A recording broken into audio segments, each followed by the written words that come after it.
Hey deportistas, contraigan sus músculos, flexionen sus articulaciones y preparen sus cerebros para un podcast más. Estás en Podcast Sport y deportízate con nosotros. El día de hoy hablaremos de Chuckball. Buenas tardes, querida audiencia. Gracias por acompañarnos una vez más. En el capítulo de hoy hablaremos con un invitado muy especial, el señor Pedro Vela, entrenador del equipo Linces de Chuckball en Bogotá. Así es, Diego. El invitado de hoy nos hablará conforme su experiencia como entrenador de Chuckball, una experiencia de aproximadamente 10 años, en los cuales ha podido evidenciar cómo el Chuckball se ha vuelto cada día un deporte más popular entre los jóvenes. Sin más preámbulo, podemos decir que el Chuckball es un deporte de equipo, que nace como deporte alternativo del balonmano. Se desarrolló en los años 70 por el biólogo suizo Dr. Hermann Brandt. Además, el objetivo que perseguía era desarrollar un deporte de equipo que estuviera exento de contacto físico, contribuyendo de este modo a la ausencia de violencia y agresividad en el juego. Claro que sí, Camila, y podemos entender que el objetivo general de los deportes es educar en valores a los jóvenes, pero en el caso del Chuckball, este se centra más en dos específicos, que es la paz y la honestidad. El objetivo de este podcast es comparar lo encontrado en la literatura y la experiencia de nuestro invitado, el profesor Pedro Vela. Así que, Wilson, ya podemos iniciar. Según Robles en el 2009, el Chuckball ha cambiado la perspectiva de competencia. Esto se debe a que este es un deporte alternativo, que tiene como principal objetivo mostrar mediante su juego el valor de la paz. Este valor debe ser enfatizado en todos los jóvenes, puesto que día a día nuestra sociedad es más violenta. Por ello, si realizamos una formación de valores basada en la paz, en los jóvenes poco a poco cambiará la sociedad. Profe Pedro, ¿de qué manera o con qué herramientas podemos integrar el valor de la paz en el Chuckball a nuestros jóvenes?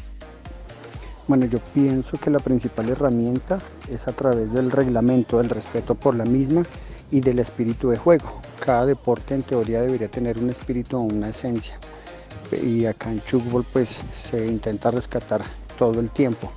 ¿Cuál sería ese espíritu? El respeto por el otro, evidentemente, el respeto por la norma, pero sobre todo que si yo logro aceptar el reglamento, así vaya en mi contra, y puedo indicarlo al otro que lo que está haciendo y valorar ese esfuerzo, yo creería que desde ahí se empieza a construir, como lo decía Hermann Brandt, una sociedad armoniosa. ¿Por qué debo pelear o robar un punto cuando realmente es la capacidad del otro quien a través de su entrenamiento logró obtener ese tipo de cualidades? Lo que debo hacer es valorarlo, reconocerlo, aceptarlo y esforzarme para mejorar mi nivel de juego, ¿no? Para que más adelante pues sea de cierta manera reconocido por otros, pero a través del reglamento, a través del respeto, no por ganar algún tipo de gloria o de fama, por llamarlo de alguna manera. Entonces esas son las principales herramientas para construir paz a través del Chuckball. Ok, profe. Bueno, yo creo que siguiendo este aspecto de la violencia, hay un artículo que nos habla sobre las conductas violentas que suelen tomar algunos niños en los colegios. Eh, Cortés, Pacheco y Angie realizaron en el Colegio Antonio Nariño unos talleres de Chuckball, los cuales pues los implementaron en la clase de educación física. Pero ¿cuáles fueron los resultados que ellos vieron? Fue una disminución de las actitudes violentas de los jóvenes. Entonces, profe, atendiendo a este ejemplo, según su experiencia, ¿ha visto alguna mejoría en el aspecto de convivencia de los jóvenes a los cuales les ha impartido talleres de Chuckball? Una de las primeras instituciones en las cuales acá en Colombia se tuvo el acercamiento del Chuckball fue el Colegio Piloto, pues un colegio distrital con problemáticas sociales, y sí evidentemente se evidenció pues grandes resultados, tanto que ya siendo exalumnos aún siguen pues una parte de aquellos quienes iniciaron con dos clubes, con dos equipos que hacen participación de los encuentros distritales y de los torneos que se tiene de Chuckball. Se ha visto cómo han cambiado las problemáticas que tenían entre ellos, se logró solucionar y actualmente son líderes sociales. Sí se ha generado y sí se ha permitido y se han obtenido resultados. Además, cuando desde el primer momento las reglas están claras y el entrenador pues indica que si hubo alguna falla y el juez no lo vio, si logramos incentivar desde ese primer momento, de ahí en adelante las cosas van a ser sencillas, pero si yo lo dejo pasar va a ser muy complicado el después intentar convencer o tratar de hacerles entender la importancia del espíritu de juego. Sí se han tenido ese tipo de experiencias y los resultados han sido positivos. Ya que estamos mencionando toda esta parte de la violencia y los conflictos entre estudiantes, puedo realizar un comentario sobre el artículo con la misma problemática. Es un artículo de Fernández John, Garzón Harold, Gaitán Nelson y Romero Jason, en el cual se centran en buscar herramientas para la resolución de conflictos, llegando a la conclusión que dentro de la clase de educación física, una de las mejores maneras de resolver conflictos es mediante la implementación del chukbol en sus clases.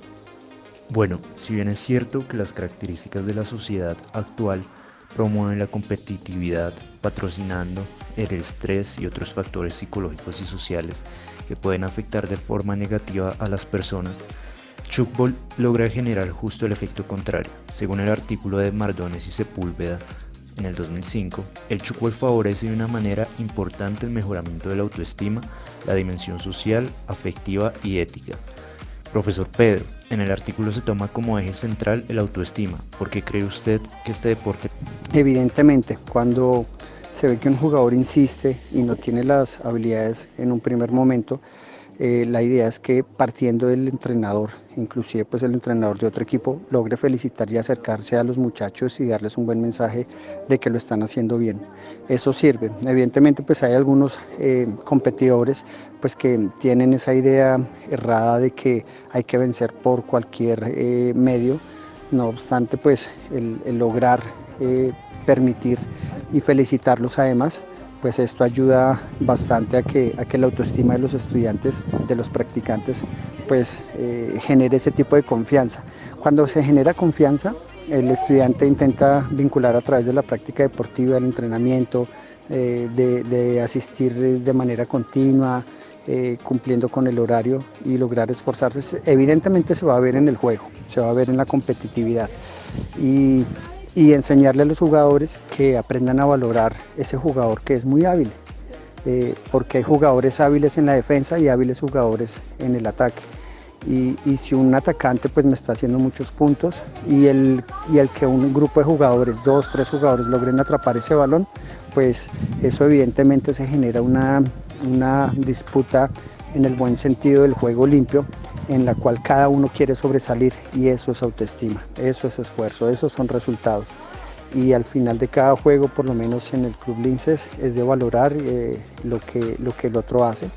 Si se obtuvo un triunfo, es reconocer nuestros resultados, el esfuerzo, el entrenamiento. Si obtuvimos un resultado adverso, es reconocer que aún nos falta y que gracias al oponente logramos evidenciar cuáles son los errores que estamos teniendo para entrenar. Pero siempre reconocer las cualidades deportivas en el otro, especialmente durante la competitividad.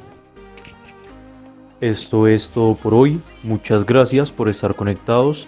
Agradecemos al profesor Pedro Vela por acompañarnos en este programa y esperamos de todo corazón que el Chukbol cada día sea más conocido a nivel mundial. Recuerden seguirnos en nuestras redes sociales. Hasta la próxima.